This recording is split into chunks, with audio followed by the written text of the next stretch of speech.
নমস্কার, দুই জায়ের রান্নাঘরের একটা নতুন ব্লগে আমার সকল বন্ধুদেরকে স্বাগত জানাই। গত 2 মাস ধরে অনেকবার প্ল্যান প্রোগ্রাম হয়েছে, ভেস্তে গেছে, তারপরে নানা রকমের অসুবিধা সুবিধা এইসব তো থাকেই।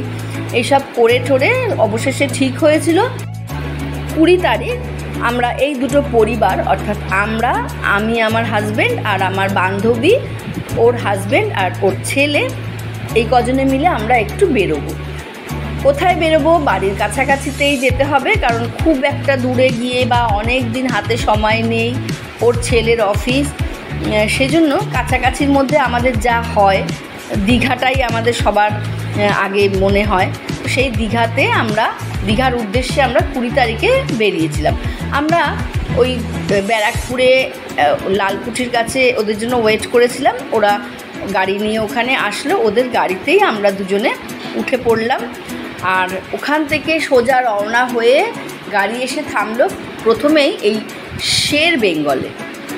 শের বেঙ্গলে আমাদের সকালের ব্রেকফাস্ট হবে। সেজন্য এখানে বেশ কিছুক্ষণ নিজেদের গাড়ি থাকলে যা হয়, নিজেদের গাড়ি বলে বেশ কিছুক্ষণ এখানে সময় কাটানো গেল। শের বেঙ্গলটা বেশ ভালো লাগলো। এর আগেও দীঘাতে এসেছি, তবে এখানটায় কখনো আমাদের গাড়ি দাঁড়ায়নি। এখানেই দাঁড়িয়ে বেশ কিছুক্ষণ ওয়েট করা হলো, একটু বিশ্রাম নেওয়া হলো। ওর ছেলেই গাড়িটা ড্রাইভ করছিল, এইটাও হচ্ছে ওর ছেলে। এই আমার বান্ধবী স্নিগ্ধা, ও কিন্তু আমার বিয়ের আগের বান্ধবী, মানে আমরা যে পাড়ায় থাকতাম নওদাপাড়া, আমাদের রথতলার ওদিকে, তো ওখানে ওরও বাপের বাড়ি। ও আর আমি ওখানেই একসাথে গান ঠান শিখতাম বিয়ের আগে, তো সেখান থেকে আমাদের সঙ্গে বন্ধুত্ব। আর দেখো চলে এসছে আলুর পরোটা, তার সঙ্গে একটা কাবলি ছোলা দিয়ে একটা তরকারি, আর একটা ওই রায়তা, দই দিয়ে একটা রায়তা, কিছুটা কাঁচা পেঁয়াজ আর আচার দিয়েছিল। বেশ ভালোই ছিল আলুর পরোটাটা, অনেকটা তন্দুরি রুটির মতো মোটা। আর দেখো এখানে দোলনা ছিল, অনেক দিন পরে দোলনা চড়ার একটা শখ মিটিয়ে ফেললাম। বহুদিন দোলনা চড়ি না, দোলনা চড়ার একটা শখ মিটিয়ে ফেললাম। বিয়ের বহু বছর পরে ওর সঙ্গে আমার এই ফেসবুকের মাধ্যমে আবার সাক্ষাৎ হয়েছে। বিয়ের পরে ওর বিয়ে হয়েছে ব্যারাকপুরে আর আমার বারাসাতে। তারপরে বিয়ের পরে একবার দুবার দেখা হয়েছে। তারপরে যা হয়, ওরও ছেলে হয়েছে, আমারও মেয়ে হয়েছে, যে যার নিজের সংসার নিয়ে, ছেলে মেয়ের পড়াশুনো নিয়ে আমরা ব্যস্ত হয়ে পড়েছি। আস্তে আস্তে একদম ডিটাচ হয়ে গেছিলো। তখনও তো মোবাইলটা আসেনি আর যোগাযোগ ব্যবস্থাটাও এতটা স্ট্রং ছিল না, সেই জন্য ওর সঙ্গে আমার একদমই যোগাযোগ ছিল না। এরপর 2017 সালে ফেসবুকের মাধ্যমে ও আমাকে কিন্তু খুঁজে বার করেছে। মানে তখন আমারও একটা ফেসবুকে অ্যাকাউন্ট হয়েছে, ওরও ফেসবুক অ্যাকাউন্ট। ও সেখান থেকে খুঁজে সোমা চক্রবর্তী আমার নাম, আমাকে খুঁজে ও আমাকে ফ্রেন্ড রিকোয়েস্ট পাঠিয়েছে। আর তখন ও এতটাই হেলদি হয়ে গেছে, এতটাই মোটাসোটা হয়ে গেছে যে আমি ওই ফ্রেন্ড রিকোয়েস্টটা দেখেও আমি অ্যাকসেপ্ট করিনি, কারণ আমি ওকে চিনতেই পারিনি, মানে ভাবতেই পারিনি। ও এত রোগা ছিল আগে, আর তারপরে এতটা চেহারা হয়ে গেছে যেন আমি ওকে চিনতেও পারিনি, ফ্রেন্ড রিকোয়েস্ট অ্যাকসেপ্টও করি। তারপরে ও ওখানে মেসেজ পাঠিয়েছে, তুই আমাকে কেন চিনতে পারছিস না, অ্যাকসেপ্ট কর, এইসব করে তারপরে আবার আমাদের যোগাযোগ হয়েছে। আর সেই থেকে চলছে। তারপরে আমার মেয়ের বিয়ে হয়েছে, সেখানে ওরা এসছে, ওর ছেলের বিয়ে হয়েছে, সেখানে আমরা মানে তারপরে যোগাযোগ অনেক কি হয়েছে। এর আগেও একবার ওদের সঙ্গে দীঘা এসেছিলাম, সেবারে তখন আমার জায়েরাও এসেছিলো সঙ্গে। আর দেখো এই কথা বলতে বলতে দেখো মাঝপথে কিন্তু আরও একবার গাড়ি দাঁড় করানো হলো। শের বেঙ্গল থেকে বেরিয়ে বেশ কিছুটা দীঘার প্রায় কাছাকাছি চলে এসেছি। এখানে গাড়ি দাঁড় করিয়ে আরেকবার চা খাওয়া হচ্ছে, সকলে মিলে এখন এখানে চা খাচ্ছে, গাড়ি থেকে নেবে। একটানা গাড়ি চালানো তো, তারপরে আবার একটু রেস্টও হবে। দেখো কতদিন পরে এই কচুরি পানাটা দেখলাম। কচুরি পানা কিন্তু এখন আর দেখাই যায় না। এখানে দেখো কীরকম কচুরি পানা হয়ে আছে। কচুরি পানার ফুলটা কিন্তু খুব সুন্দর দেখতে হয়, বেগুনি রঙের ফুল হয়। আর এই যে চায়ের দোকানে এসেও চলছে খবরের কাগজ পড়া।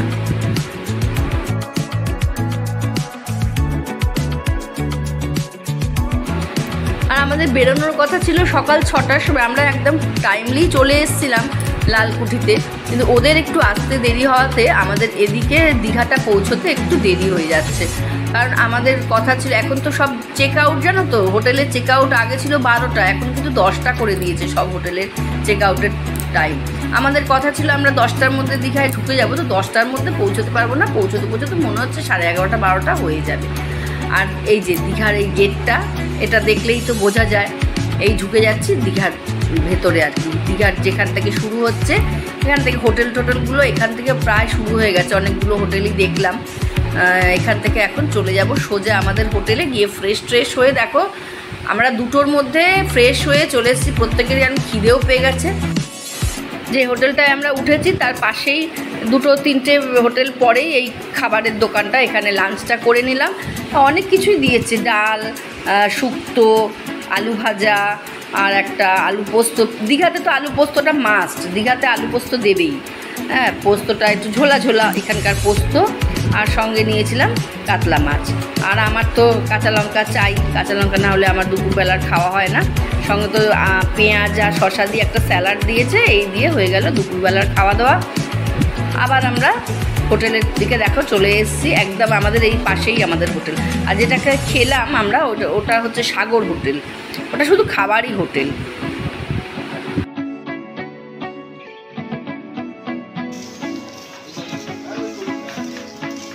বললাম এই জায়গাটা এর আগের বারেও এসেছিলাম আমরা, 2-3 বছর আগে যখন এসেছিলাম তখন এই রাস্তাটাতে অন্য আরেকটা হোটেল এসেছিলাম। ওই তো 19 সালে 19-এ এসেছিলাম, মে মাসে। হ্যাঁ 19-এর মে মাসে এসেছিলাম। তুই তারপরে আরও 2-3 বার এসেছিস। আমি ওই 19-এর পরে এই আসলাম। বিয়ের আগে একবার এলাম, বুমার আমি তো সংকট আসি ওই অরূপের গাড়িতে, মাসি বন্ধু ওরা 3জন, আমি আর সংকট আসি। এটা হলো বিয়ের আগে। আচ্ছা, ওই বাড়িতে ছিলাম। তারপরে আবার বিয়ে। আমাদের হোটেলটার নাম কি? এখন হোটেলটার নামও দেখিনি। ও হোটেল মেনকা। আচ্ছা, মেনকা সুন্দরী। এদিকে আছে Anjali Nivas, hotel golden touch, hotel Sanjay palace,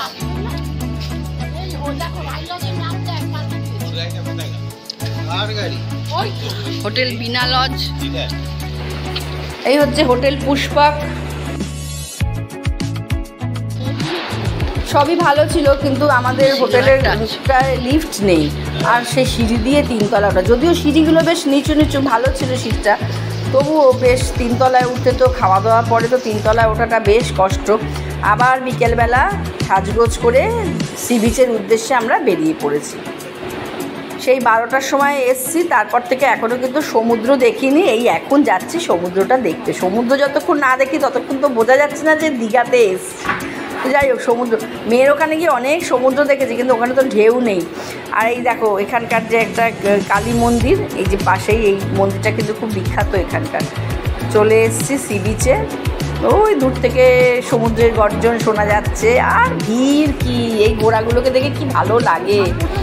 আর কি ভিড়, বাবারে বাবা। আগে জানতাম শুক্র শনি রবি ভিড় হয় দীঘাতে, এখন দেখি এই যে মঙ্গলবার এসছি এখনও ভিড়, গিজ করছে লোক।